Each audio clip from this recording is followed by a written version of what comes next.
I'll just go ahead and launch in then, if that's all right. So I just guess I've got maybe 15, 20 minutes to try to cover regulatory, which can in and of itself take days and days to train people on. So recognize this is just going to be a very high level overview, and I'll try to get you some of the most important points. Let's see. Okay, so the FDA mission really is twofold, and in brief, it is to both protect and promote the public health. There's a tension here in that by letting products onto the market too quickly, the assurance of safety of those products may not be adequately complete. On the other hand, by holding up products too long for a very thorough safety assessment, patients and public health can be ill-served by delays in getting helpful and important new medical technology to the market to help patients and physicians who care for them. So there's a sort of a tension there, and recognize that FDA has much less incentive to get products onto the market than they do to keep bad problems from happening. So the requirements come from the Food, Drug, and Cosmetics Act, FDCA. You've probably seen those initials on the ingredients of your shampoo, for example, some of the coloring agents. Those are first enacted through legislation in the Congress. They're signed into law and codified into the Code of Federal Regulations, which actually implements the law. So the legislative branch hands off the implementation process of the Food, Drug, and Cosmetics Act to the executive branch, which is administered by the FDA. The regulations themselves are promulgated or developed with a notice and comment rulemaking process. So proposed regulations are published in the Federal Register. Generally speaking, the preamble or the introductory part of those regulations provides insight on agency thinking, and the notice and comment rulemaking process allows for comments from the public, including the regulated industry, and in issuing the final rule, the agency will respond to all comments. The regulations themselves cover a number of topics, including product development, getting products onto the market, the manufacturing process while products are marketed, as well as provisions for administrative and dispute resolution. There's a much wider variety of regulations than I've just captured here. If you have interest in looking at them, you can find most of the relevant regs in Title 21 of the CFR. Drugs are within sections 200 to 599. Biologics are in the 600s and the 1271, 72. And medical devices are in 800 to 898, with radiological devices in the lower 1000s. Okay, there are also additional resources available for the public and for the regulated industry. Foremost among those are guidance documents that provide agency thinking on various topics. There are tutorials available on FDA's website, which is really a tremendous source of information. They've got a huge amount of information posted on their website. They also have databases that are constitute a lot of information about the products that are on the market and that they regulate. Great sources of information. So there are 5 centers within the FDA. These cover drugs, devices, biologics, food, and veterinary medicine. MedInstitute, my company, has helped secure approvals from 4 of these 5 centers. We don't have any experience working in foods. There are, in alignment with the centers of the FDA, these categories that are displayed on the screen, which include drugs, devices, biologics, and then combination products. Drugs really are articles that are recognized in the USP or the National Formulary. And interestingly, FDA asserts that devices are a subset of drugs. It's not clear that that is completely correct within the legislative intent. And the typical understanding is that devices are those products which are intended for diagnosis or treatment of patients, primarily through affecting the structure or function of the body and not achieving primary purpose through chemical reaction or metabolic processes. And then biologics are kind of a mishmash of products that really don't fit any of the above categories. Combination products are when a product is made of two or more regulated components, such as a drug and a device that are physically, chemically, or otherwise combined and provided as a single product to the user. The Office of Combination Products within FDA assigns jurisdiction in borderline cases to one of the centers, and when there is a combination product being considered, it will assign a lead center. For example, probably the most common combination product would be a combination of a drug and a device, and those will be reviewed either by CDER or CDRH, depending on which component has the primary mode of action. Okay, quick overview on drugs. Any drug coming onto the market must have a new drug approval, an abbreviated new drug approval, or be generally recognized as safe, which is one option for over-the-counter products. Generally, the process is going to follow a series of defined phases in development, which would include lab and animal testing, clinical investigation through several phases, followed by FDA review of a marketing application. And then after that would come post-marketing activities, which is most often going to be a phase 4 clinical study. The drug marketing applications include an NDA, which provides evidence that the drug is safe and effective.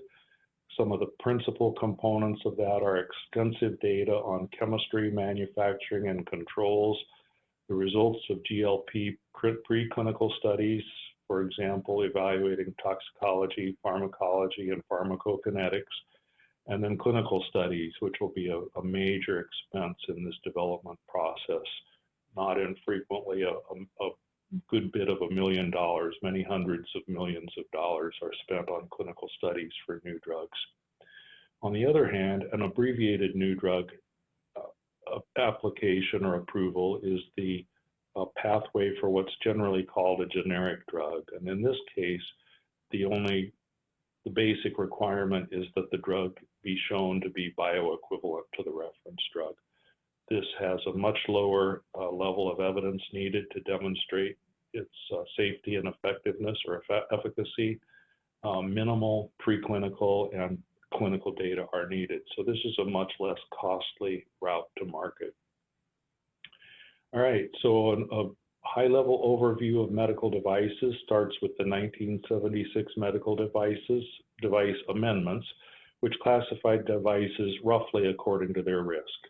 And the slide shows you the 3 categories of risk: Class 1, Class 2, and Class 3. These are generally, but not always, brought to market by way of a pre-market notification for Class 2 and a pre-market approval for Class 3. A Class 1 device can generally go to market without any kind of submission. It really only has to be listed with FDA following registration of the manufacturer. The burden for a 510K is generally moderate. They may need clinical data, and the user fees are also moderate. The PMA has a considerably higher burden, user fees that are on the order of $250,000, and need for clinical data, which may roughly range from $1 to $5 million. million in cost. There are other medical device pathways and processes you should be aware of. Investigational device exemption is the process with FDA to get approval to run a clinical study of an unapproved device. A humanitarian device exemption allows marketing of devices for very small patient populations on a reduced level of evidence. And the de novo is a pathway for novel technology with moderate risk. In other words, for a product that has a moderate risk, which would normally be class 2 and go to market by a pre-market notification, there may not be a product on the market already that has characteristics that allows demonstration of what's called substantial equivalence. Therefore, the de novo pathway was created about a decade ago to allow a more effective pathway for those types of products than a traditional and burdensome PMA process.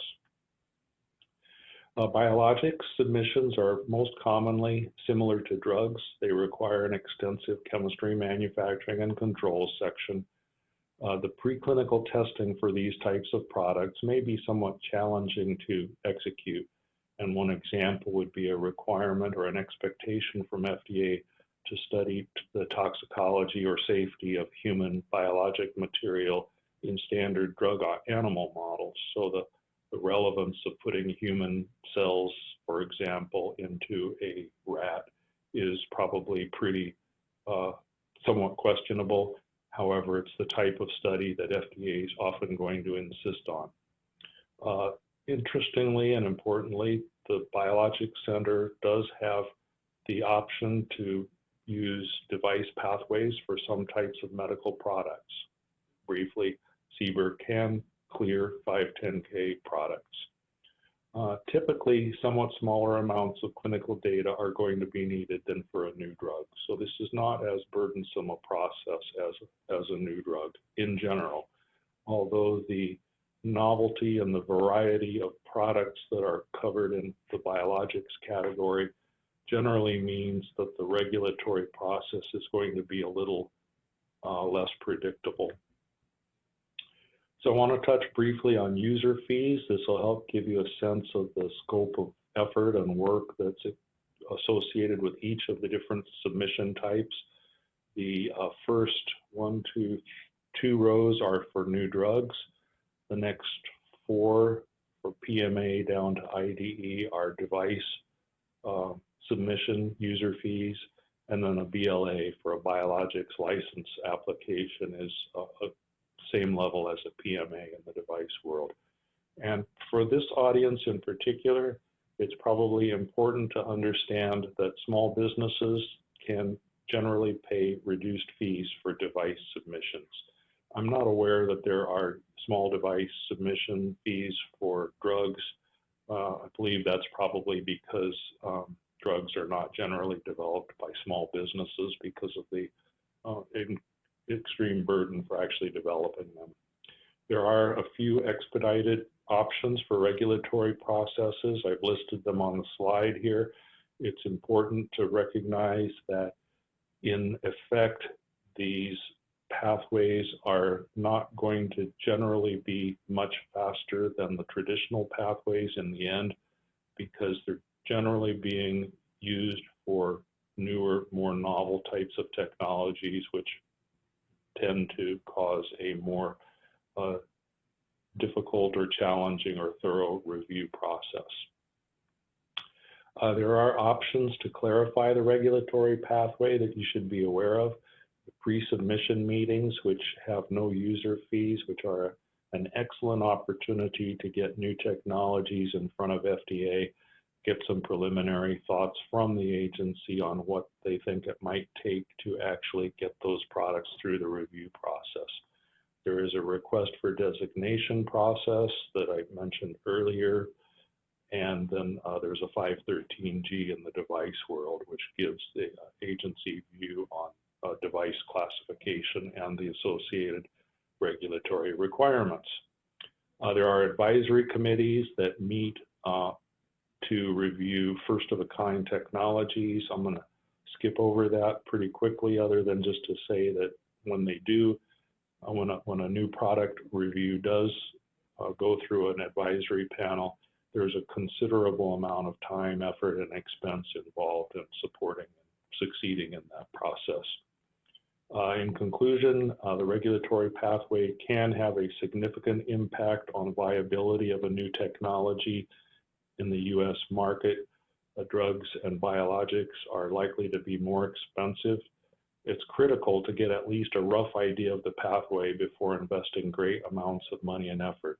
You really don't want to put tens or hundreds of thousands of dollars into a new technology only to find out in the end that the market isn't going to return the significant investment that may be needed for particular approval pathways in the U.S. It's often an iterative process, or ideally an iterative process. You want to get an initial estimate of the regulatory strategy and then refine that periodically as the design and the development process proceeds. And MedInstitute has a lot of experience in doing product development services across all of the different types of work that has to be done, and we can help with this. So with that, I'm willing to take any questions. Thank you so much for your presentation. Does anyone have any questions?